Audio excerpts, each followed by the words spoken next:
al comité organizador, al Centro de Investigación del Ecuador y a todos los participantes también en esta jornada. Espero que tengan una buena recepción del audio.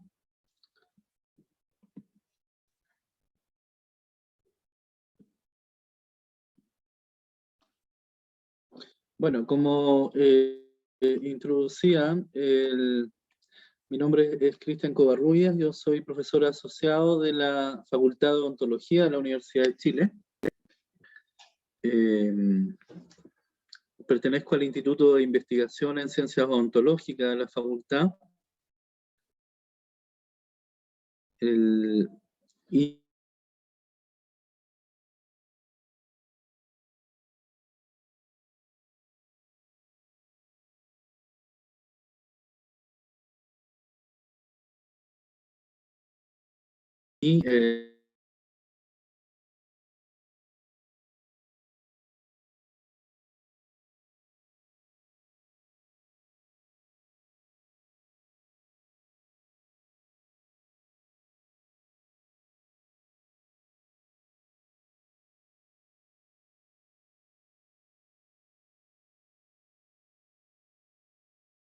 Material que tenga una dimensión, un tamaño menor a los 100 nanómetros. Uno de los nanomateriales típicos son las nanopartículas, por ejemplo, que tienen tamaños promedio menores a 100 nanómetros.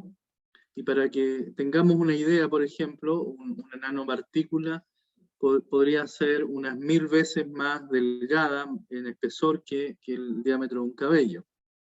¿De acuerdo? Entonces, lo que llamamos como nanobiomaterial, que es el centro de esta charla, tiene que ver simplemente con nanomateriales que se utilizan o se desarrollan para usos biomédicos, por ejemplo, para tratar, aumentar o reemplazar cualquier tejido o función o órgano del cuerpo. Y la nanotecnología, que está directamente asociada con esta disciplina, tiene que ver con la aplicación práctica de esta ciencia de los nanobiomateriales, que generalmente busca desarrollar, por ejemplo, en el área de salud, mejores terapias que sean más eficientes, que tengan nuevas propiedades, por ejemplo, nuevas funcionalidades, que se produzcan mejoras, por ejemplo, en distintos tratamientos, sistemas diagnósticos, etcétera, para, en el caso particular del área de la salud. ¿Ok? Entonces, los nanobiomateriales, por ejemplo, en el caso de nuestra laboratorio de investigación, llevamos por más de 10 años trabajando investigando distintas áreas con el propósito de desarrollar nanobiomateriales para las distintas necesidades que hay en las distintas especialidades odontológicas. Por ejemplo, en el área de implantología hay mucho interés por desarrollar mejores tratamientos para reconstrucción ósea, mejorar el desempeño y el rendimiento de los implantes dentales. En el área de periodoncia también es de interés la regeneración de los tejidos. En odontología restauradora, por supuesto, los materiales dentales son muy importantes y ahí también el nanobiomaterial puede estar ofreciendo distintas soluciones, también asociadas, por ejemplo, al área de la cardiología. En el área de la especialidad de cirugía maxilofacial, en nuestro caso también hay exploraciones en el área, por ejemplo, de prótesis de uso maxilofacial. Odontopediatría también tiene demandas particulares, algunas que coinciden con otras áreas, por ejemplo, la necesidad también de tratamiento de caries, sistemas remineralizantes, o cementos, por ejemplo, de uso ortodóntico que tengan mejores propiedades. En el área de endodoncia, también vemos que los nanobiomateriales tienen distintas aplicaciones, como por ejemplo en la meditación endodóntica, en los cementos, también endodóntica. La rehabilitación oral, por ejemplo, en área de prótesis dentales y en los materiales acrílicos que se usan para confeccionar este tipo de prótesis, también hay algún avance que va a ser el objeto de esta charla, de poder conocer algunos de los avances más importantes de una manera más resumida, por supuesto, en cada una de estas disciplinas. En el área, comentábamos de implantología, una necesidad importante es el contar con sistemas que puedan desempeñarse mejor para la reconstrucción de tejido óseo, específicamente, por ejemplo, en el tratamiento específico de la elevación del piso del seno maxilar, donde existe una amplia oferta hoy día de injertos óseos, pero que en el caso de las nanopartículas están ofreciendo también posibilidades.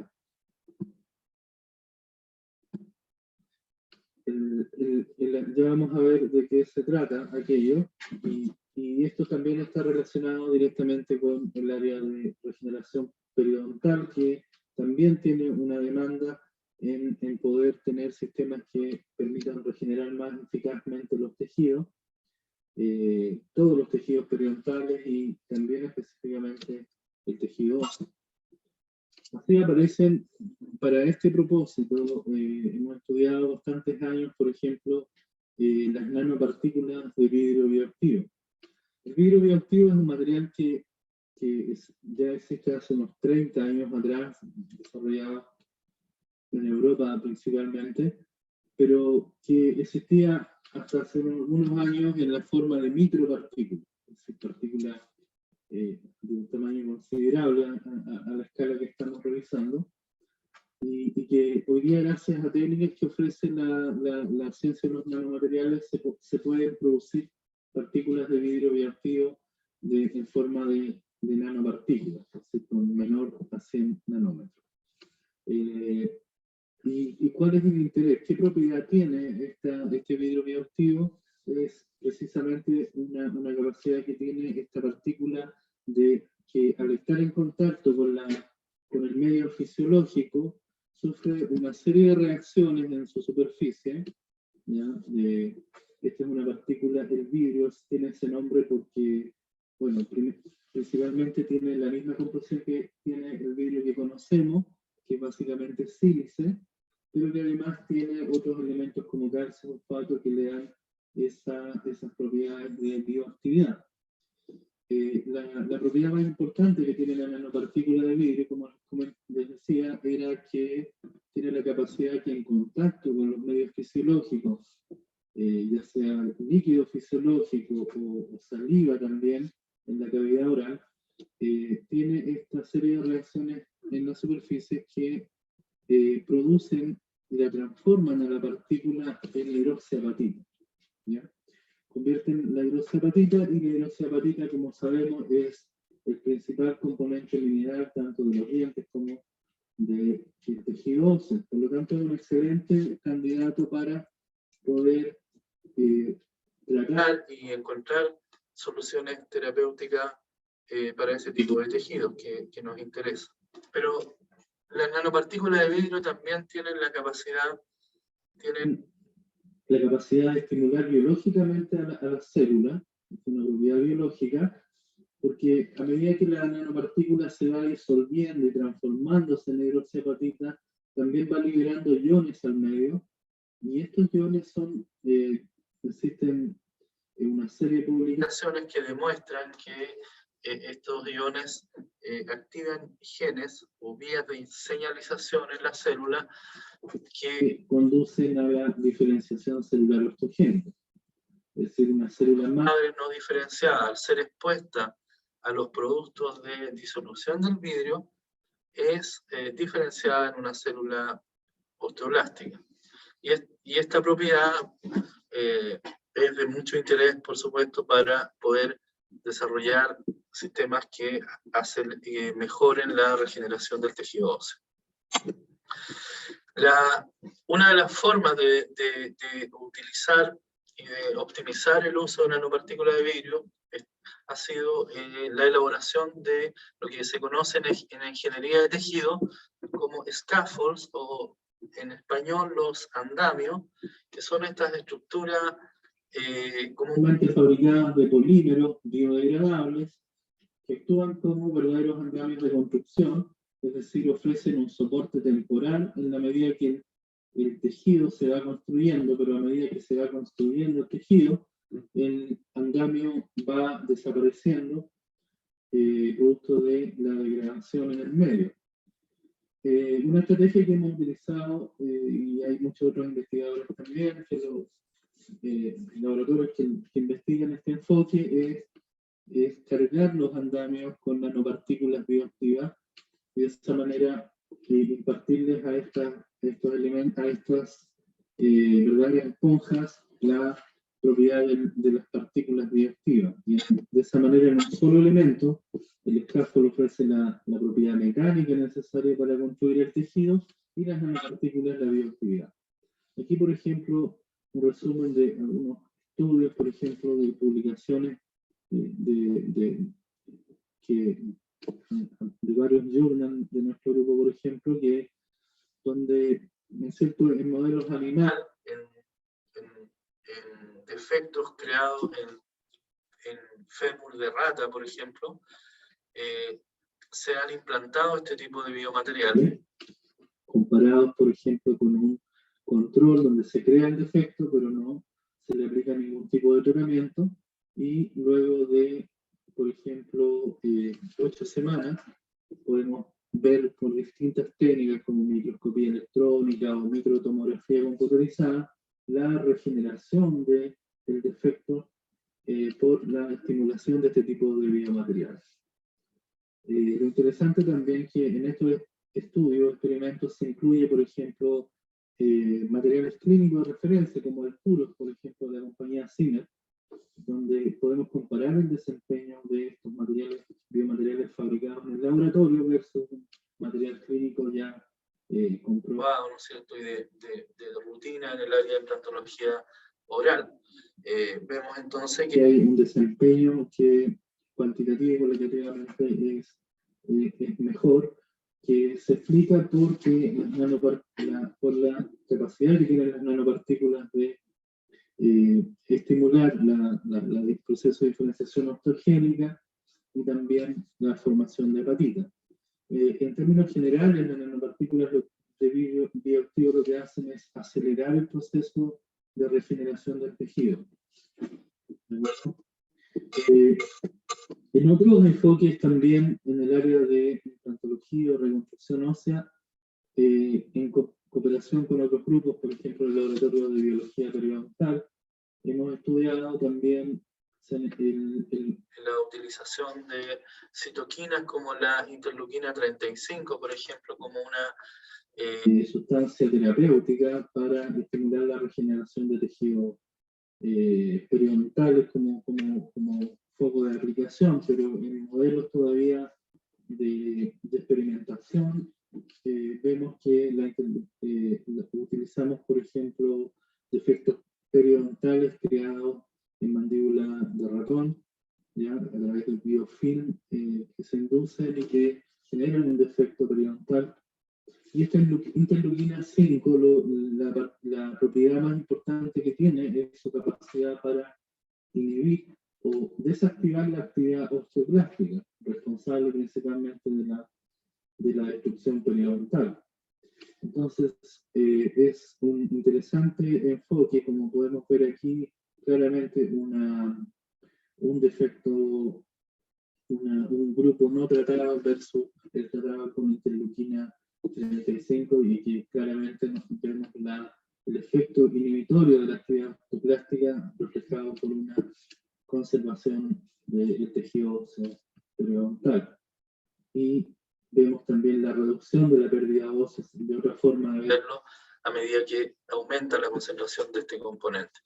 Pero la interleuquina 35 y otros agentes terapéuticos similares requieren para que en algún momento puedan llegar, ¿no es cierto?, escalar a una aplicación clínica, requieren ser protegidos también de su desactivación, por ejemplo, durante la terapia. Y en ese escenario aparece también las nanopartículas como agentes para poder encapsular, actuar como nanocarrier, como vehículo de protección y de liberación controlada de estos agentes. Así hemos también publicado algunos reviews respecto a un análisis de distintas posibilidades para poder encontrar una encapsulación para agentes de tratamiento periodontal. Por otro lado, muchos de los biomateriales que se usan en regeneración, o sea, tienen la debilidad, por ejemplo, las biocerámicas en general, de ser materiales relativamente frágiles, por su naturaleza biocerámica, lo que ha sido siempre un desafío de cómo encontrar. Por otro lado, en el otro extremo tenemos los polímeros que tienen la capacidad de ser elásticos, por ejemplo, pero no tienen la bioactividad que tienen las biocerámicas. Entonces, en esa problemática nació el concepto de un biomaterial híbrido, que estructuralmente es un material que en sus enlaces, en sus moléculas, combina lo que sería la estructura de un polímero, cadenas orgánicas, ¿no es cierto? Y también enlazados por cadenas silíceas, es decir, lo que contiene la estructura de una cerámica. De ahí viene el nombre híbrido, que en el mismo material hay una estructura de cerámica y de polímero. Lo interesante de este tipo de materiales,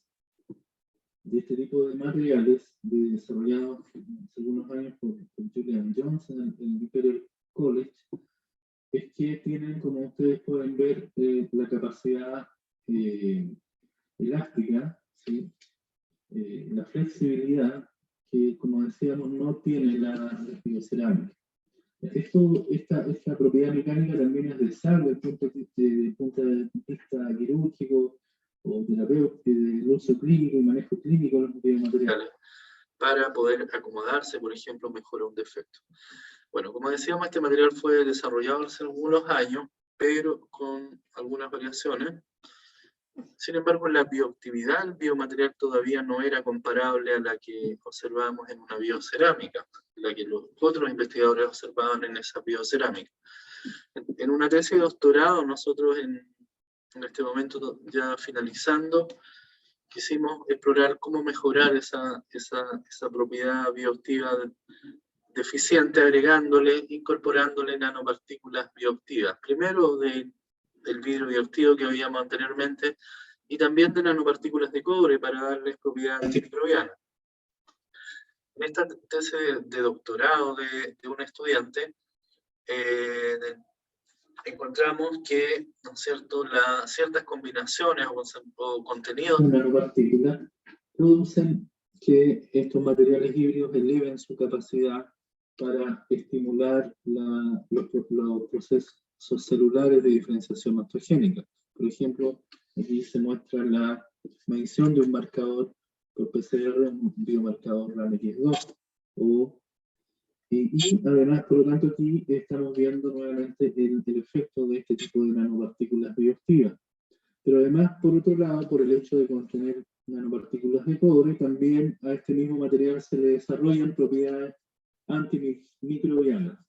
Aquí vemos, por ejemplo, en la barra verde, el crecimiento de bacterias Aregatiactes, que es una de las bacterias periodontales o periimplantaria, en el híbrido que no tiene las nanopartículas, y luego cómo se reduce el crecimiento de estas bacterias cuando las nanopartículas están dentro de este material flexible, ¿no es cierto? Y por lo tanto se puede, ¿no es cierto?, concluir que las nanopartículas traspasan esas propiedades al material híbrido, lo cual, digamos, es es muy atractivo para el desarrollo de mejores materiales óseos.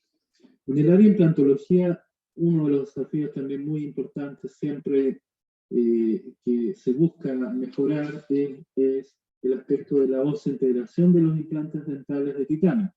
A pesar de que la superficie de titanio ha habido un desarrollo hoy día de muchos tipos de superficies, en el caso de la nanotecnología también permite desarrollar y con mucha precisión, como muestra este estudio publicado en 2016, una nanoestructura en la superficie de los implantes de titanio, que es básicamente un recubrimiento que también contiene las partículas que veíamos, pero que además tiene una estructura nanoporosa. Si ustedes quieren comparar, tipo panal de abeja también se le conoce, por su estructura tan ordenada, hexagonal y precisa, pero con dimensiones menor a los 10 nanómetros.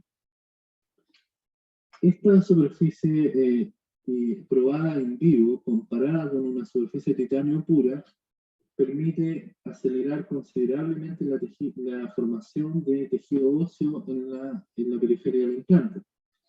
Aquí vemos, por ejemplo, que a las 3 semanas, cuando se implanta, cuando se inserta un implante en una tibia de una rata, por ejemplo, no se observa histológicamente formación de tejido óseo. El tejido óseo aparece de color azul.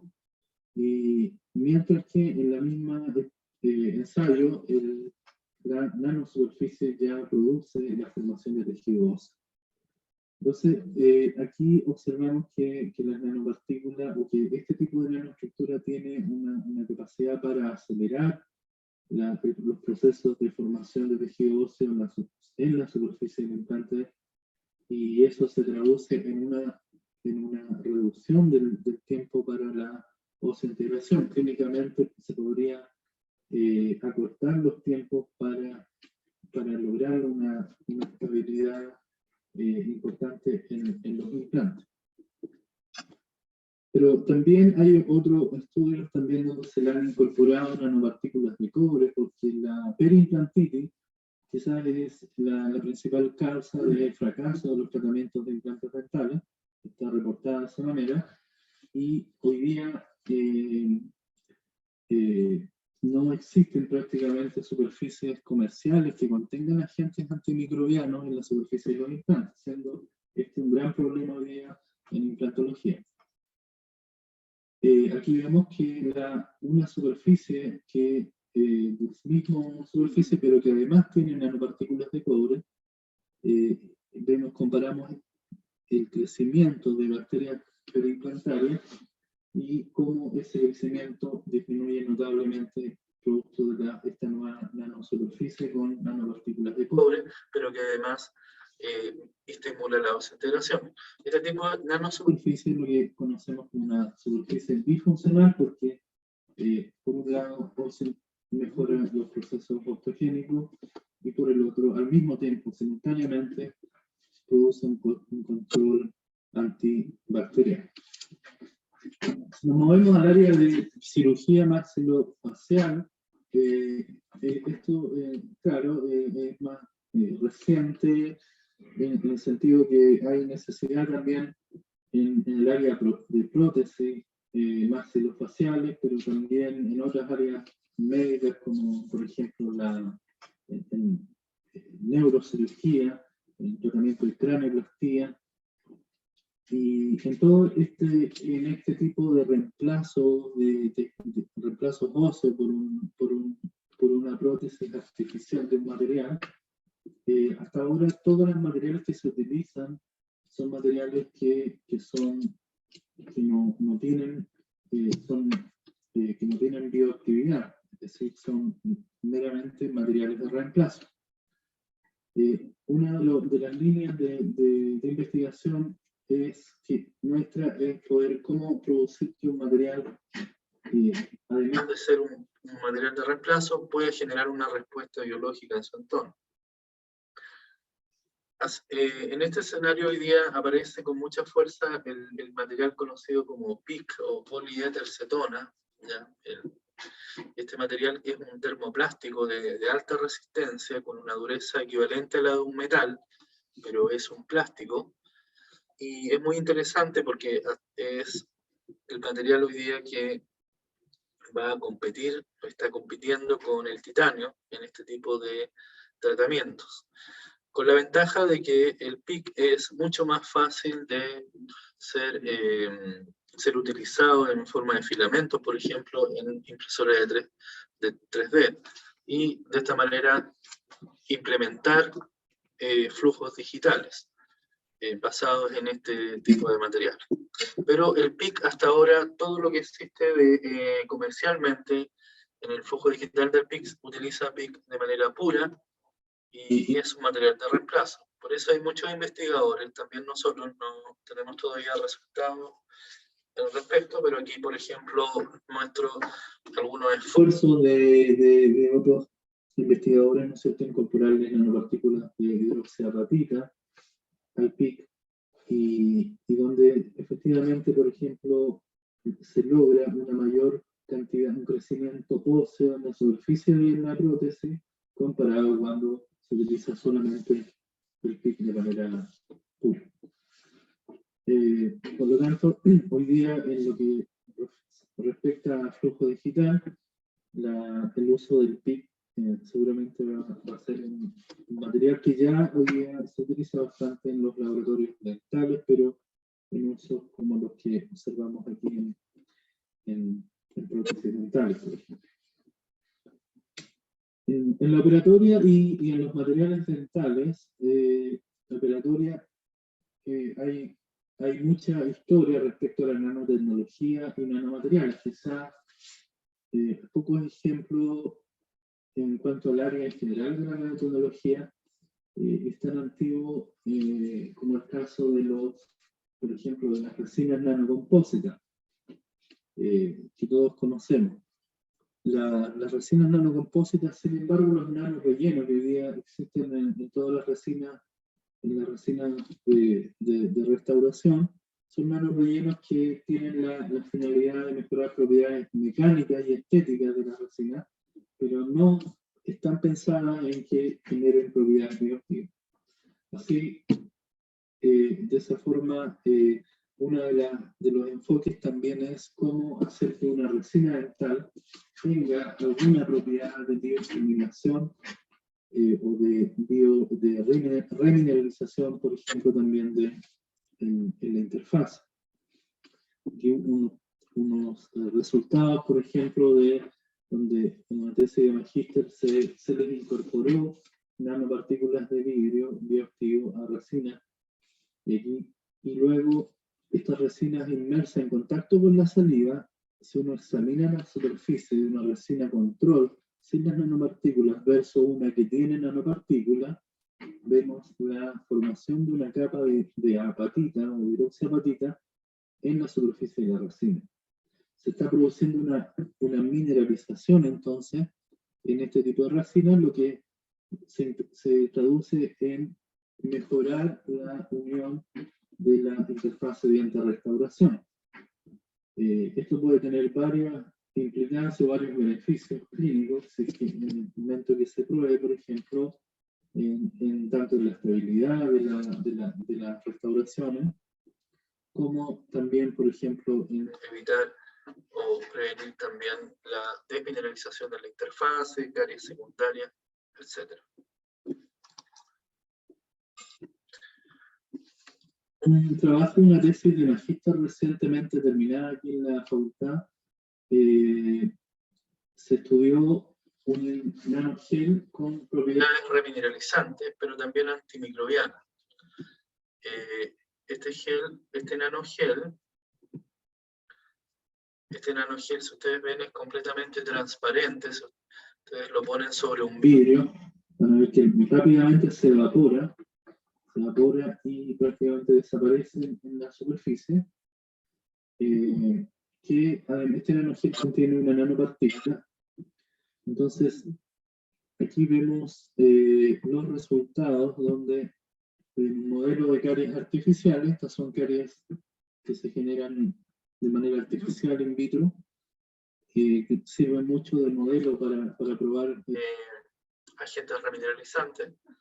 Y vemos aquí, luego de haberle aplicado el gel que veíamos en el video, a esta superficie, aquí estamos viendo por microscopía electrónica, y luego de 5 días, ¿no es cierto?, se aplica el gel, se coloca en contacto con en un ciclo de remineralización que simula los cambios de pH, los iones que contiene la saliva y con lo que normalmente los dientes están expuestos.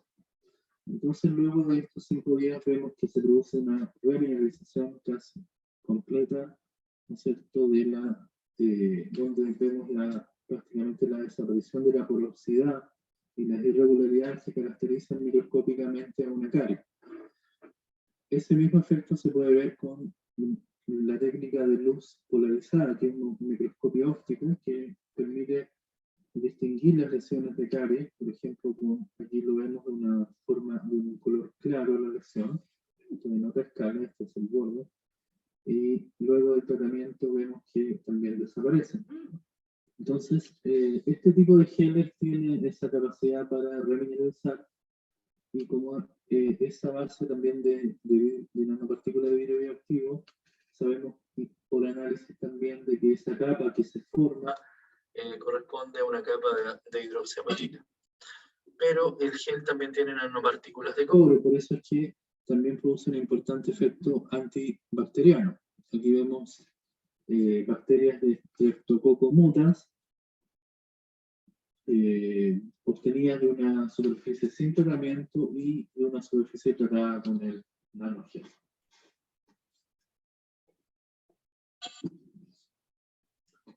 Este mismo nanogel puede ser de utilidad para ser aplicado también sobre dentina.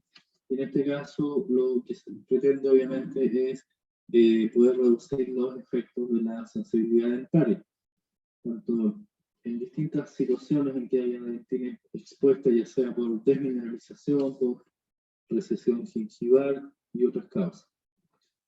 Y nuevamente, mediante microscopía electrónica, se puede ver que el tratamiento de gel ya luego de 3 días, de haber aplicado sobre la dentina y de haber expuesto esta superficie a la saliva artificial, desaparece o se produce una reparación, una remineralización de los túbulos dentinarios.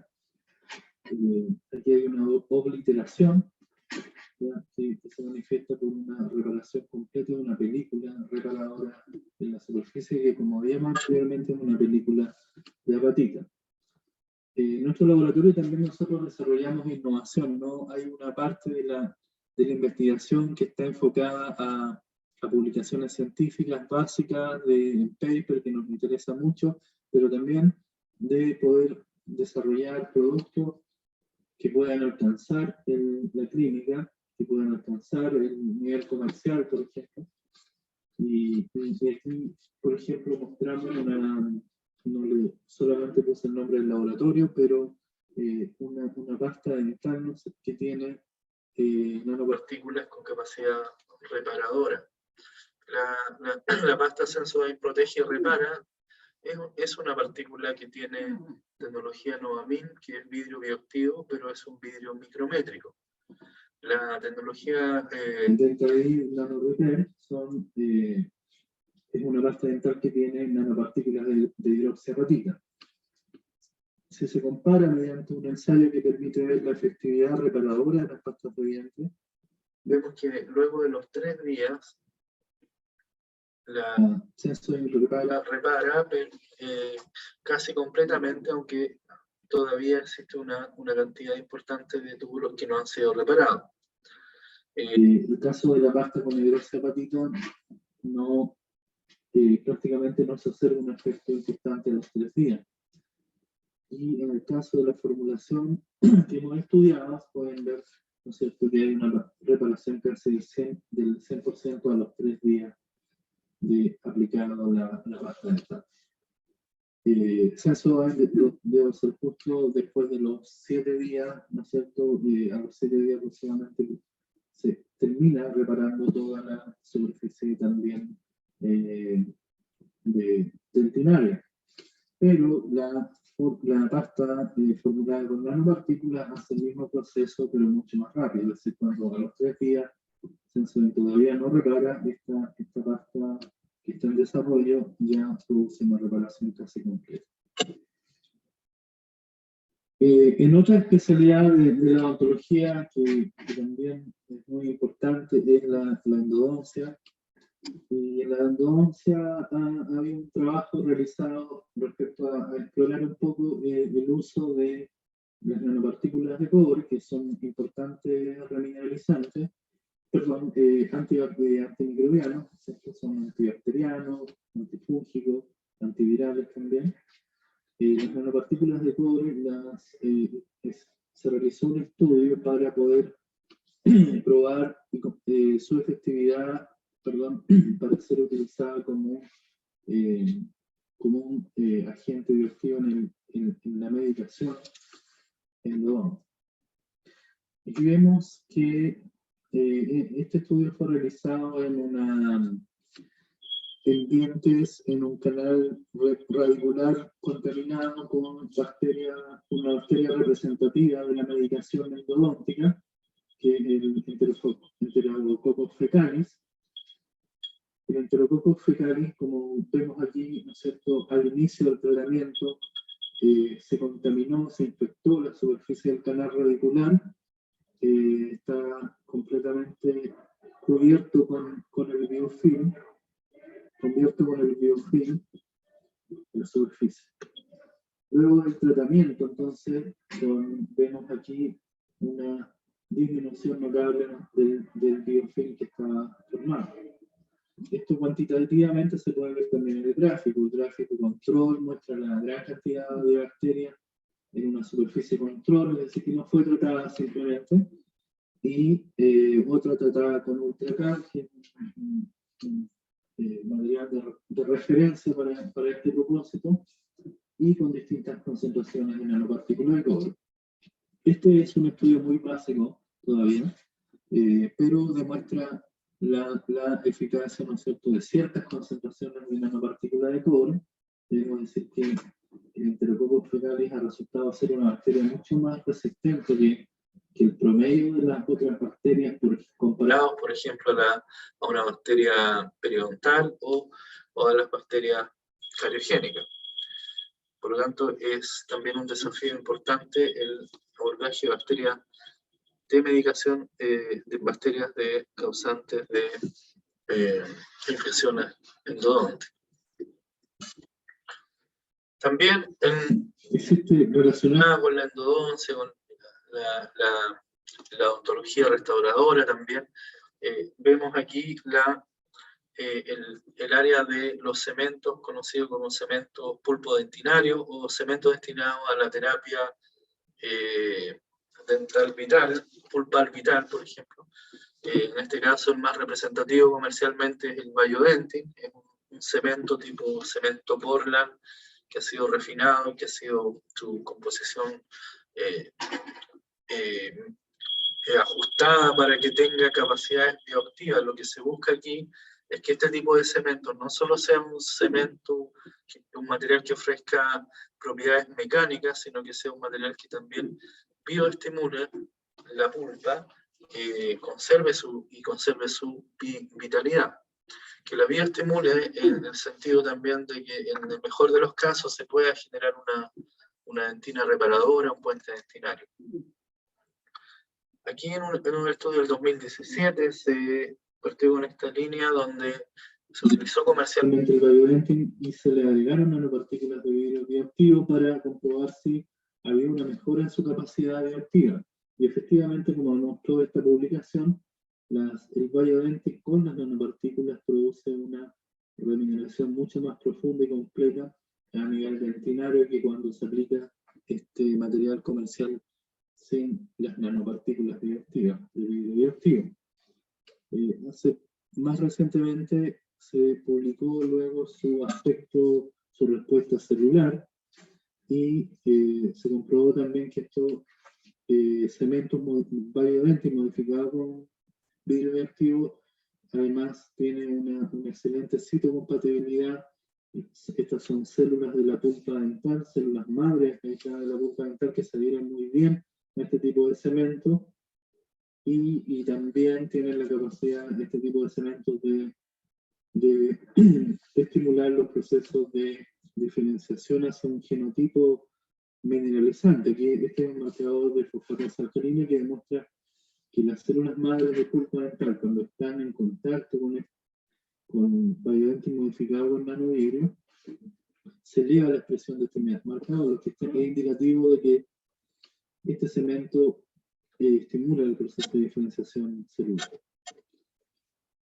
Hace 2 años se comenzó a propósito de los resultados anteriores, se realizó una tesis de magíster que está recientemente defendiendo el magíster de ciencia odontológica, donde se buscó desarrollar un propio cemento, un cemento original en el laboratorio, similar a Biodentin, o equivalente, digamos, a lo que existe comercialmente como Biodentin, pero que sea con una fórmula de materiales originales. Para este propósito se investigó el uso de la zeolita.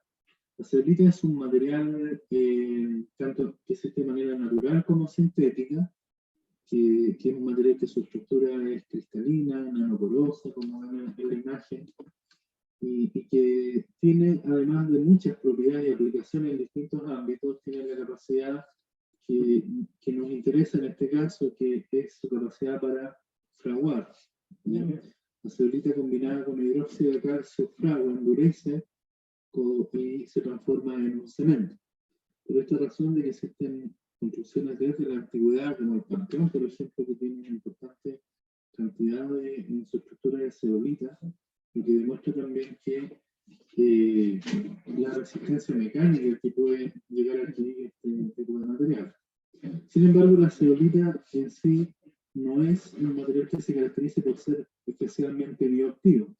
Entonces el desafío es cómo, teniendo un material que es cementable, que es fraguable, que ofrece propiedades mecánicas, cómo desarrollarle propiedades bioactivas. Y para eso nuevamente aparecen las nanopartículas que se introdujeron en este cemento y que se probaron mediante distintos ensayos, pero uno particularmente mostraré aquí es un experimento ex vivo que consiste en un diente vital recién extraído en donde se realiza una perforación que llega hasta la cámara pulpar, se aplica el cemento, se restaura con resina y se incuba dentro de medio cultivo, obviamente con el lápiz radicular abierto, ¿no es cierto?, para que la idea es mantener la vitalidad de la pulpa en este ensayo y poder conocer qué es lo que sucede al cemento en el interior, en la superficie que está en contacto con la pulpa.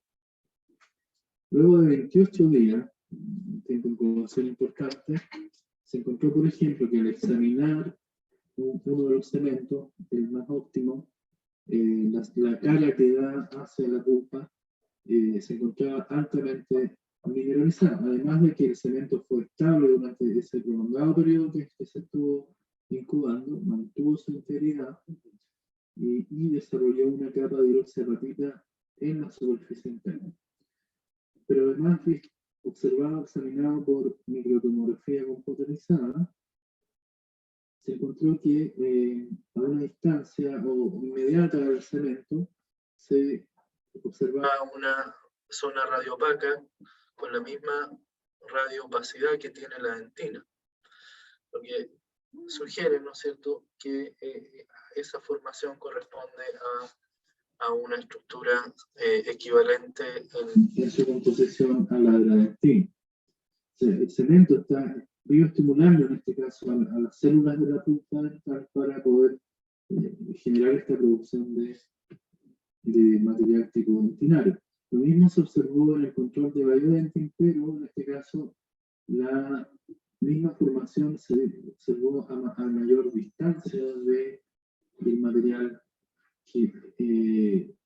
no tan cerca del cemento como se logró en el cemento original que se estudió con vidrio y cemento. Por lo tanto, hay posibilidades para poder desarrollar mejores cementos para esta aplicación.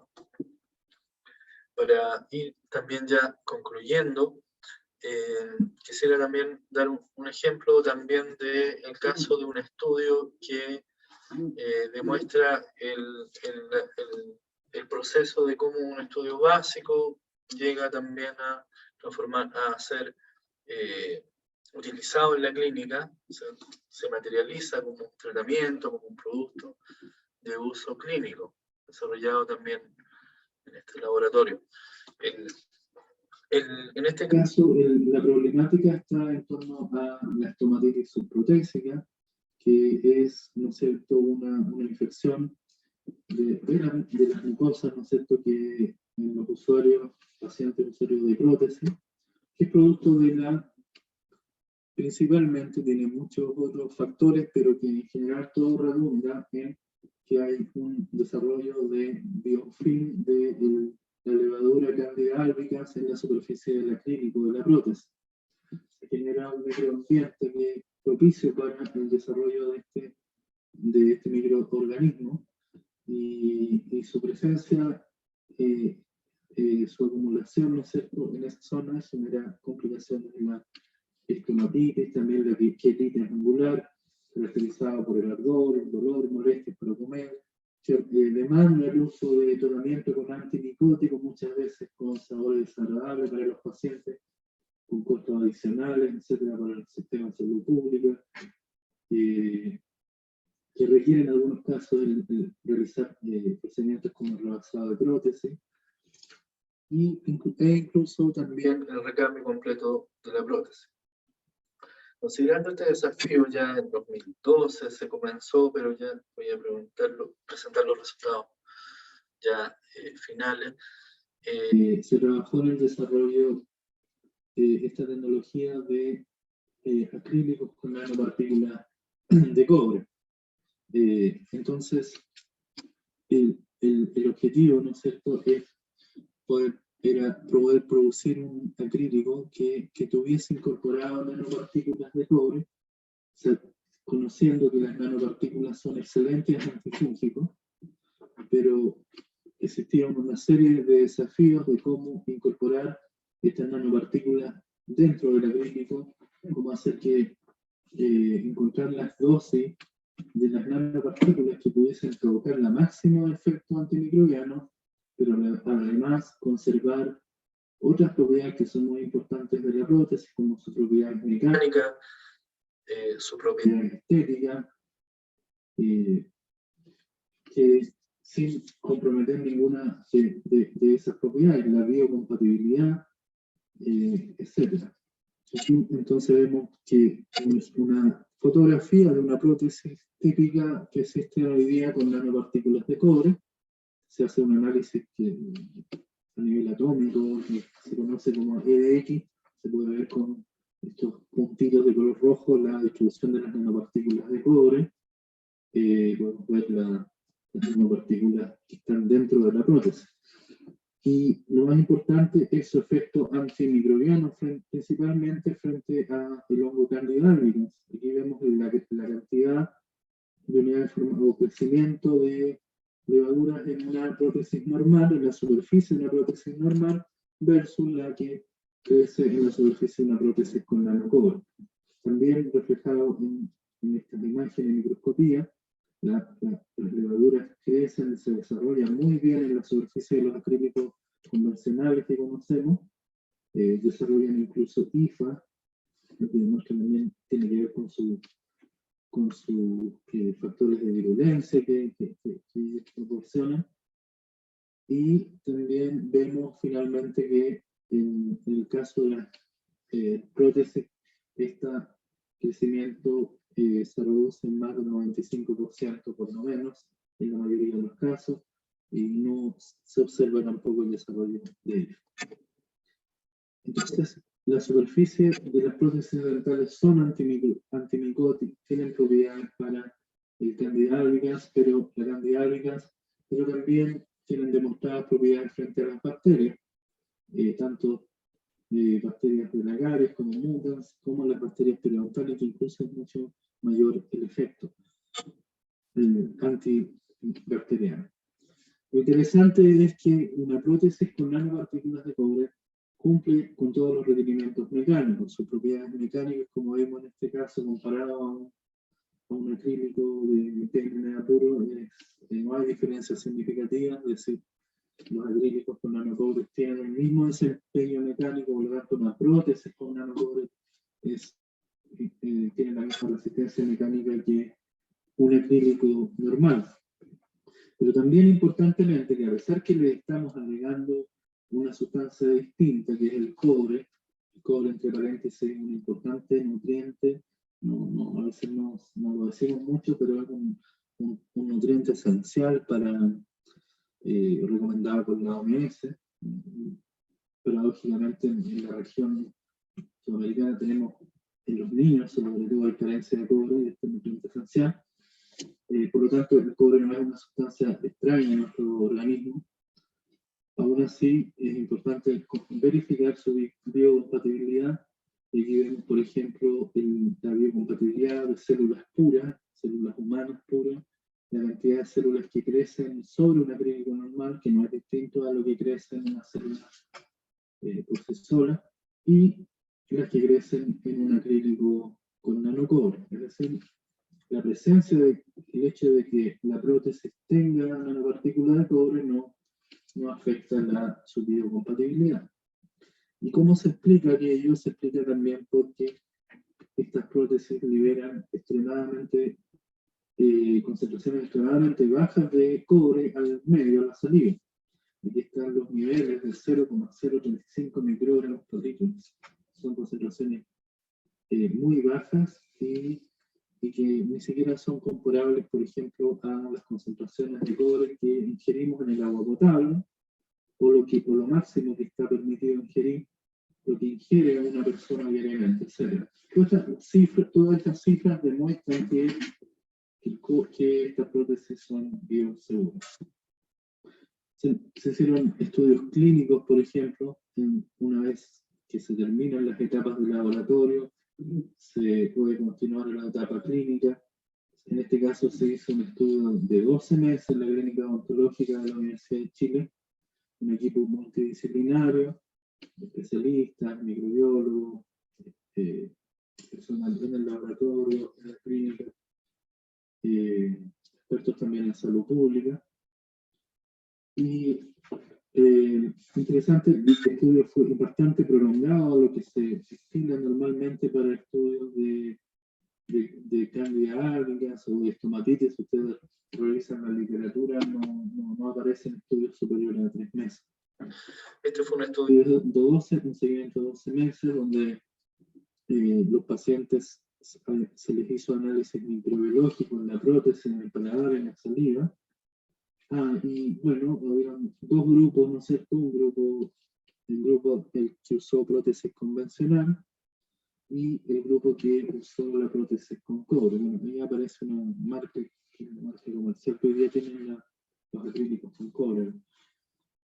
Pero lo importante aquí es, digamos, que, ¿no es cierto?, donde se observó el mayor efecto desde el punto de vista microbiológico fue que tanto en la prótesis como en el paladar de los pacientes que usaron prótesis con cobre no hubo desarrollo, prácticamente cero o significativamente menor al desarrollo que se encontró en las prótesis normales y tanto en el paladar. En la saliva no hubo efecto distinto entre ambos grupos, pero sí en el paladar y en la prótesis. Es ahí donde precisamente es más relevante también desde el punto de vista de desarrollo de la enfermedad, porque al observarlo, por ejemplo, los datos de incidencia, se midió la incidencia y la severidad de la estomatitis subprotésica, se evaluó a los 4 meses, a los 7 meses, a los 12, se encontró siempre, por ejemplo, que la incidencia en el grupo de estomatitis subprotésica en el grupo tratado con prótesis con cobre fue por lo menos 55% menos que en el respecto al grupo control, que usó la prótesis normal. Ustedes ven, por ejemplo, en los 7 meses no se detectó en el grupo de pacientes desarrollo de estomatitis subprotésica. Por lo tanto, los efectos de este estudio muestra a nivel in vitro, ¿no es cierto?, se reducen luego en cambio y en beneficio respecto a la frecuencia, en este caso la incidencia de la enfermedad, y en un grupo de alta variabilidad en todas las condiciones que están sometidas los pacientes, etc. Okay. Este producto como decía, lo ha licenciado a una empresa que lo comercializa y se conoce, por ejemplo, su mecanismo de acción, que después de ese control con mucho detalle, está en publicación. Y hoy día están disponibles, por ejemplo, este tipo de acrílicos Permite fabricar prótesis, y no solamente prótesis, también planos, bases ortodónticas, todas con planos de relajación, todos estos dispositivos con propiedades antimicrobianas.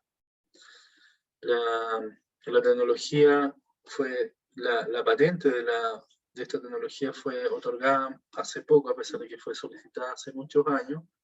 Fue otorgada tanto en Chile como en Estados Unidos, hay solicitudes en otros países también, y hay más de 10.000 pacientes hoy día en hospitales y centros de salud públicos y privados en Chile que utilizan prótesis con nanopartículas de cobre, en donde hemos podido comprobar también a nivel de los sistemas de atención pública los beneficios que está produciendo este desarrollo. Bueno, quiero agradecer a ustedes por su paciencia y atención en esta presentación, y también, por supuesto, a la mayoría de los estudiantes, tanto de la carrera de odontología como del magíster y el doctorado, que gracias a su trabajo hemos podido desarrollar gran parte de estas investigaciones, de algunos de los que están hoy día, no sé, activos en el laboratorio, pero podría ser mucho más extensa la lista de científicos que han participado, técnicos y profesionales que trabajan en el laboratorio, que son esenciales para que podamos lograr estos objetivos de investigación. Y también futuro reciente también que se les envía, que todavía protegiéndonos de pandemia. Aprovecho de pasar también un aviso también de nuestro posgrado, como miembro del claustro del doctorado en ciencia odontológica, también invitarles también a interesados a poder postular también a un programa de doctorado en ciencia odontológica, que hay pocos acá en Sudamérica, y también de nuestro magíster en ciencia odontológica, ambas excelentes alternativas para poder desarrollarse en la carrera de investigación y en la carrera académica. Ambos programas se encuentran acreditados en nuestro país y ofrecen todos ellos las competencias para formarse en investigación de muy buen nivel. Les agradezco nuevamente la atención y muchas gracias.